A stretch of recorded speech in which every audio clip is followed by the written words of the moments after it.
What's up YouTube? It's your boy Nash here. Welcome back to the channel and welcome to another episode of WWE's Biggest Issue. This week's episode, well, we are drawing closer and closer to the end of the year. So I figure, why not reflect on everything that has happened in 2022? And I'm looking at my book right here. You guys won't believe how many premium live events we've had since the year started. We had a total of 1, 2, 3, 4, 5, 6, 7, 8, 9, 10, 11, 12, 13, 14, 15, 16, 17. 17 premium live events. All of which include, literally in that order, we had WWE Day 1 where we saw Brock Lesnar win the WWE title for the first time in over 2 years. In 2-3 years, which is insane. Trust me, it was an insane Fatal 5-Way match. Originally, it was supposed to have been a Fatal 4-Way match with Brock Lesnar challenging Roman Reigns for the Universal title, but because that Roman had COVID, that did not come to pass. We saw other matches on the card as well, you know, such as RK Bro versus the Street Profits. We had Becky Lynch versus Liv Morgan as well. Edge versus The Miz. Usos versus The New Day. Absolutely insane. We even also had the men's and women's Royal Rumble matches at the Royal Rumble in St. Louis. And I'm gonna be honest,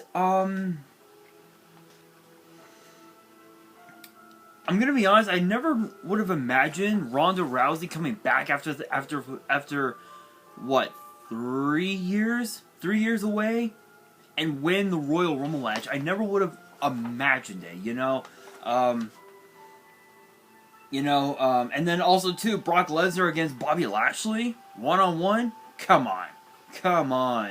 And then of course Brock Lesnar, entering the men's Royal Rumble match and wins the whole damn thing. Then of course, too, you've got the Elimination Chamber, where this one was a bit of an oddball. I'm gonna be honest.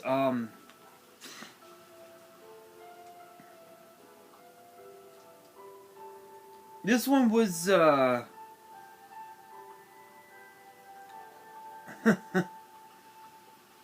This one was a bit of an odd one, because if you guys don't know, when it comes to Roman Reigns and his run as Universal Champion, from what I had heard on various from various news sources and on social media, supposedly Roman Reigns was had dealt with dealt with creative on his side.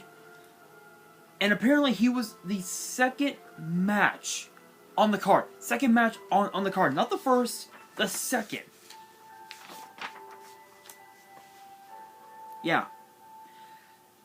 I don't know if it was because of the men's Elimination Chamber match, or what it was.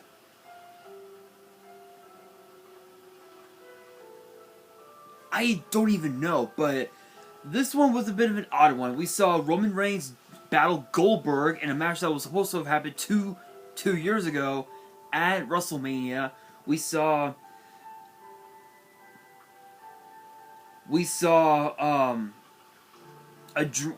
a dream match, with Becky Lynch against Lita, a Hall of Famer.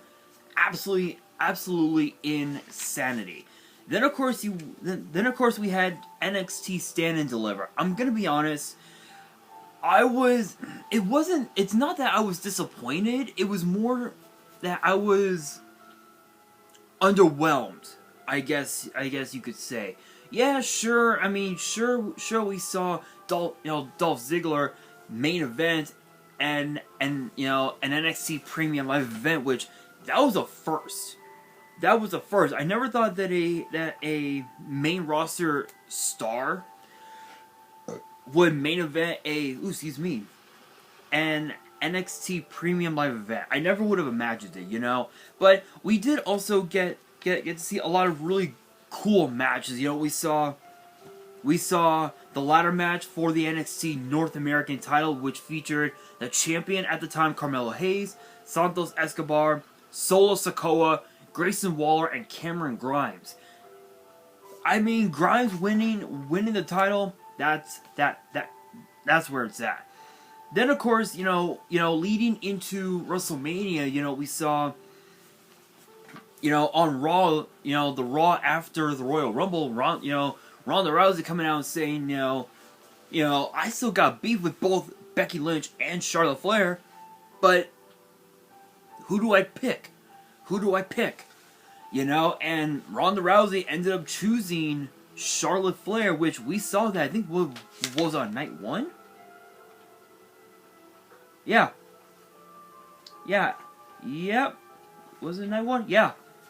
On night 1. Night 1 of WrestleMania, we saw Charlotte Flair do battle with Ronda Rousey for the SmackDown Women's title, which, let's be honest, the way the match ended should not have happened. But we did get to see the return of the American Nightmare, Cody Rhodes, after 6 years. 6 years away from WWE. From having done his own thing outside of WWE. Never missed a step.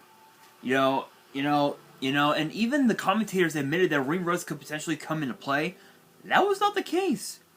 That was not the case, you guys, because Cody Rhodes brought the fight.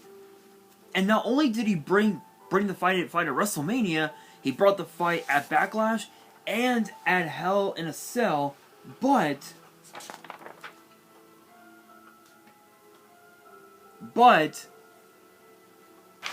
all 3 times, WrestleMania, Backlash, Hell in a Cell, a W over Seth freaking Rollins. And I'm gonna be honest, I never would have imagined Cody Rhodes coming back to WWE. I never would have imagined it, but he came back.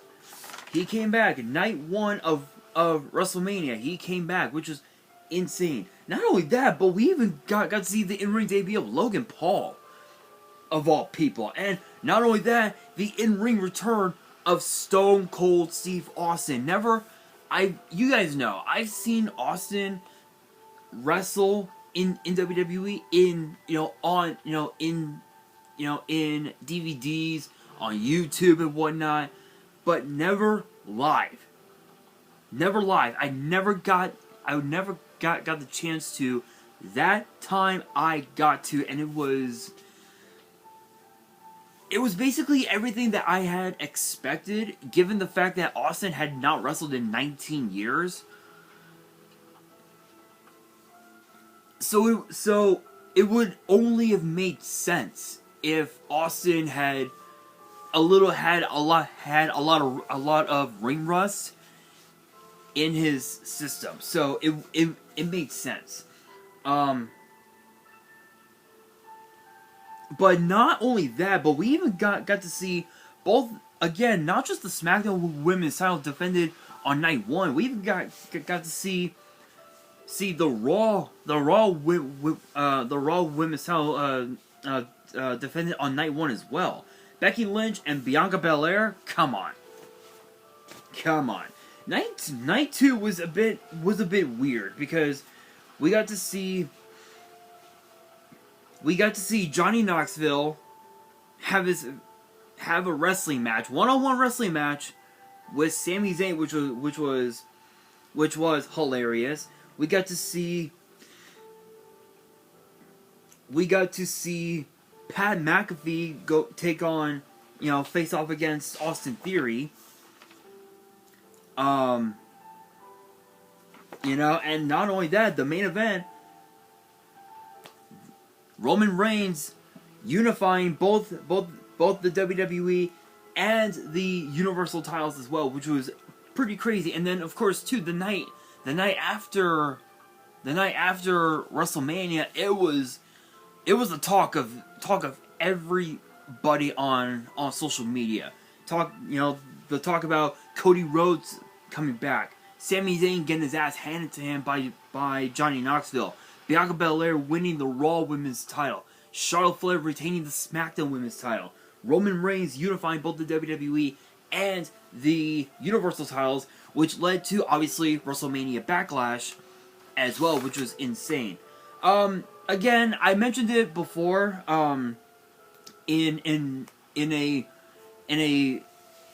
episode of WWE's Biggest Issue, where this was one of the worst cards I had ever seen, and it became true because the only two matches that were really good were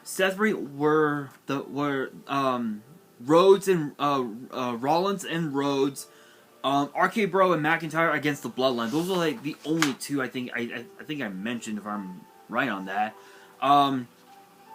NXT in your house as well. We got to see a very weird card, to say the very least. We got to see Mandy Rose against Wendy Chu for the NXT Women's title. We even got to see Legado del Fantasma against the D'Angelo family, which was a bit of an odd one, to say the very least. But Hell in a Cell was a bit of an odd one as well. Money in the Bank actually did really well because we got to see Liv Morgan and Austin Theory become Mr. and Miss Money in the Bank. Morgan cashed in on the same night to become SmackDown Women's Champion. SummerSlam, we got to see Logan Paul wrestle again as well. We even also got to see the return of Bayley, Dakota Kai, and Io Sky, and Io Sky, which is insane. Clash at the Castle actually lived up to the hype as well, which is pretty cool. We got to see, we got to see an instant classic, a classic 5-star match between Sheamus and Gunther for the Intercontinental title, which is kind of an interesting one, because you guys know at SummerSlam in 1992, if I remember right? I want to say it was 92. I was trying to... Actually, let me try and pull out that card. Hang on, guys. And my brother... Nope. Oh, it's probably from... Oh, it's a text. It's probably from my partners at Collector Store. Yeah. Yep, I was right. It was a text from my partners at Collector Store. Big shout outs to them. If you guys have not checked them out, I definitely recommend you guys check out my partners at Collector Store. The link to their website will always be in the description below, as will their address if you guys have not checked them out physically. Their address will also be there as well. But moving on, I believe it was 92, August 29th, 1992, Wembley Stadium in London. We saw Bret Hart do battle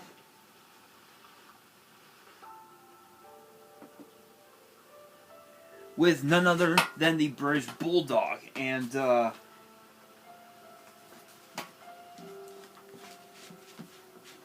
on, guys, I'm trying to... son of a bitch. Hang on, guys, I'm trying to put that program back in my... There we go, finally. Anyway, that night we got to see an instant 5-star classic. This one was no different. Just throwing that out there. Other than that, I mean, we got to see Edge wrestle again as well, which was pretty cool. We got to see what could have been a 5-star classic had it not been for Solo Sikoa between Roman Reigns and Drew McIntyre. Worlds Collide was a bit of an odd one because of the fact that this was basically the end of NXT UK after what, a 5-year term. Yeah, 5 years. 5 years. And and you guys know, I did not miss a single NXT UK show, nor did I miss any of their premium live events. I think I had the honor of watching both of their takeovers in Blackpool and their takeover in Cardiff. And originally they were supposed to have done a takeover in Dublin, Ireland, but because of COVID, they just basically scrapped it. They basically scrapped it, and it was supposed to have been, the main event was supposed to have been Gunta versus Ilya Dragunov for the NXT UK title, but unfortunately, we didn't get that. We got the match, but it was on an episode of NXT UK, and then of course the rematch at TakeOver 36. But still, it was a bit still. Again, this was basically the end of NXT UK, where we saw the NXT and the NXT UK tag team titles get unified, which I believe was in a fatal 4-way, wasn't it? Let's see. Yes, it was. Yes, it was indeed. It was a fatal 4-way elimination match, which was between the Creed brothers, who were the NXT, who were the NXT Tag Team Champions, Josh Briggs and Brooks Jensen, who were the NXT UK Tag Team Champions. I believe they were the only Americans in history to ever win gold in NXT UK. I don't think there was anyone else.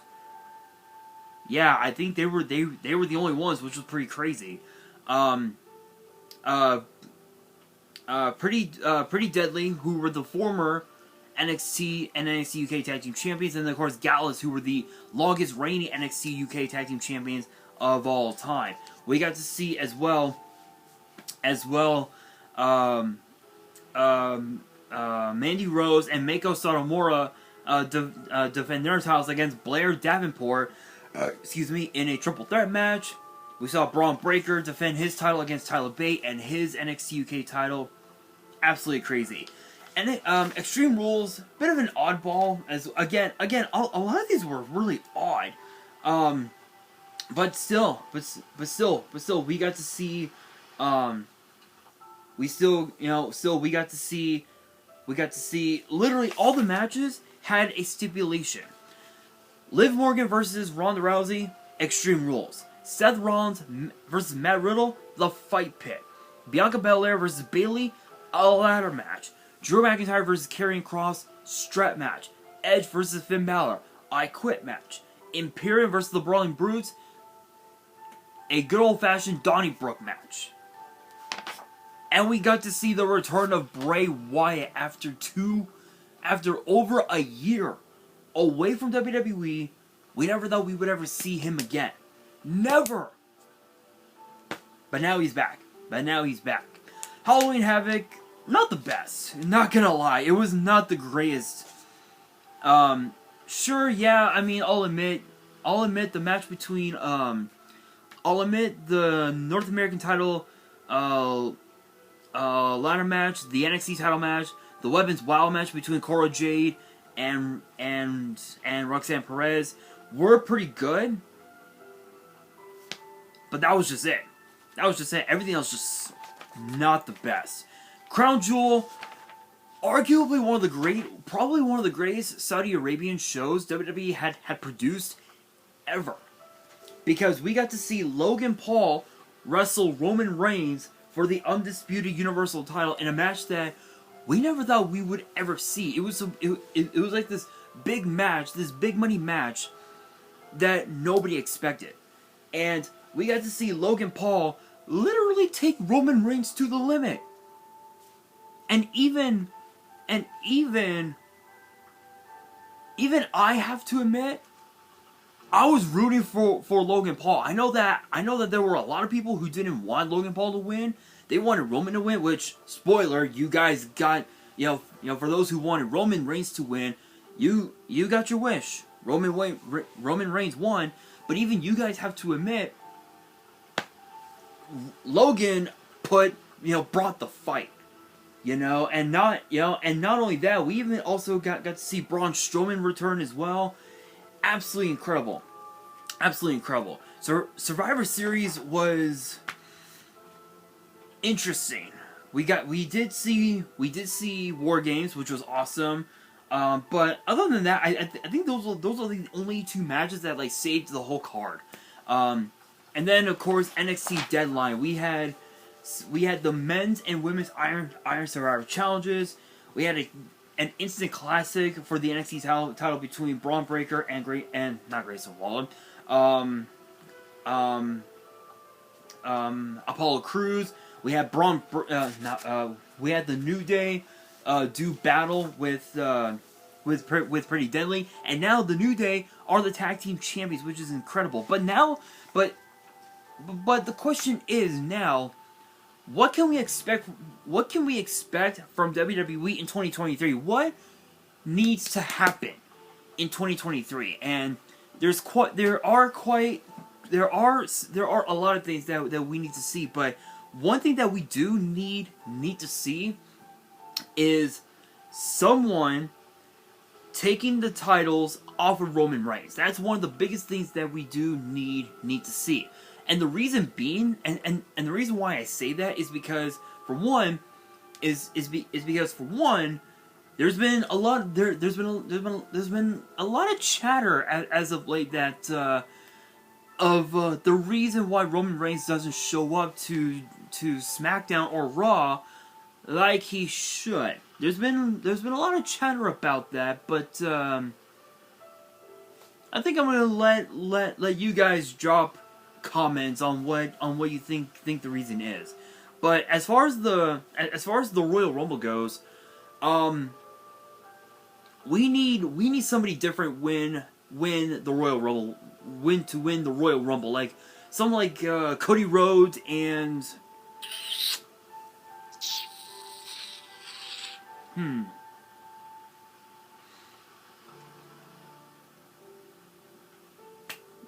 I don't know. I guess I guess maybe Shotzi? I don't know. I don't know. That's kind of an odd one because we don't really know. Because I'm pretty sure that in the women's division right now, let me see. I believe we have exactly 30. If I'm right on this, we have exactly 30 women in WWE. But I could be wrong. But it's also possible we could see Kevin Owens win as well, so it's interesting, but let's see.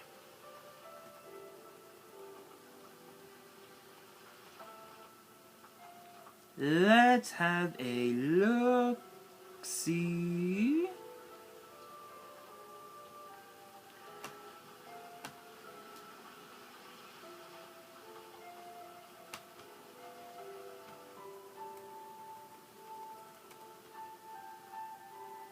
Let's see. We have 1, 2, 3, 4, 5, 6, 8, 9, 10. I don't think Beth Phoenix doesn't count because she now I think is more of a has more of a backstage role. So let me restart that one. Let's see. We have exactly 1, 2, 3, 4, 5, 6, 7, 8, 9, 10, 11, 12.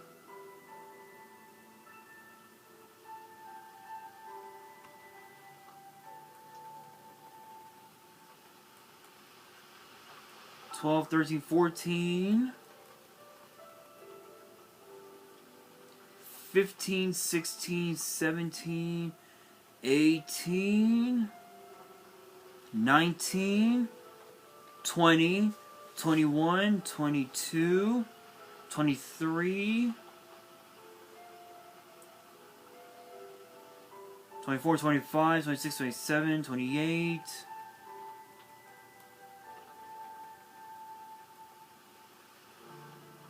29, 30, 31, 32, 33, 34, 35,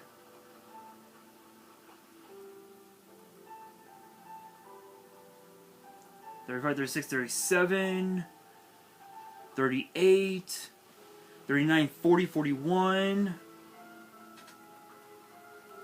42, 43, 44, 45, 46, 47, 48, 49, 50, 51, 52, 53, 54, 55, 56, 57,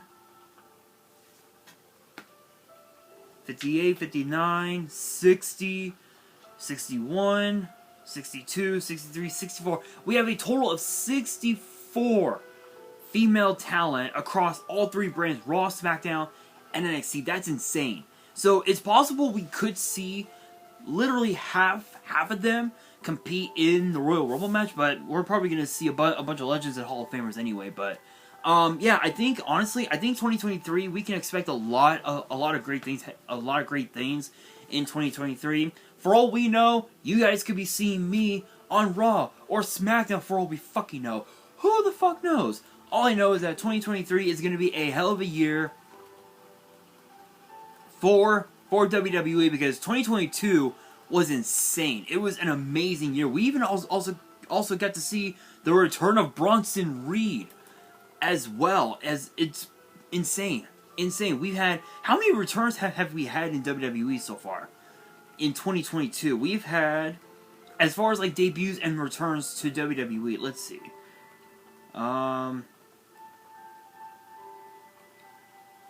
Let's see. 1,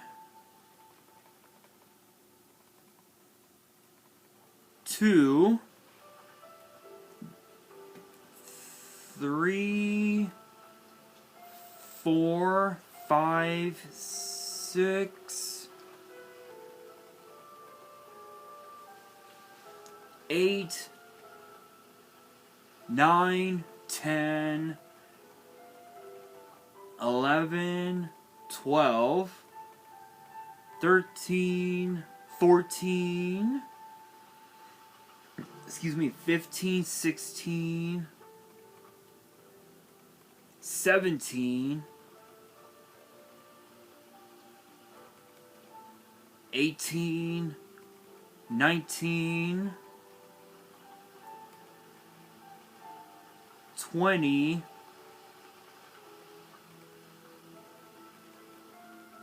21, 22, 23,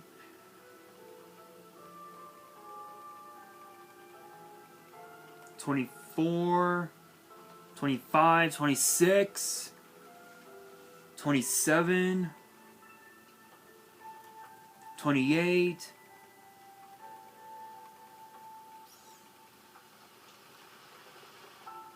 29,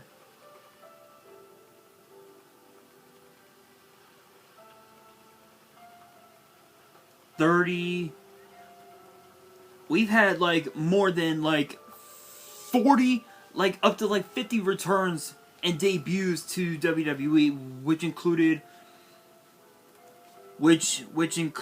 guys like, which included women like Ronda Rousey, guys like Santos Escobar debuting, on SmackDown, guys like Scripps, now being a part of NXT, which is amazing. But again, I think 2023 is going to be a lot different than it was in 2022 because of the fact that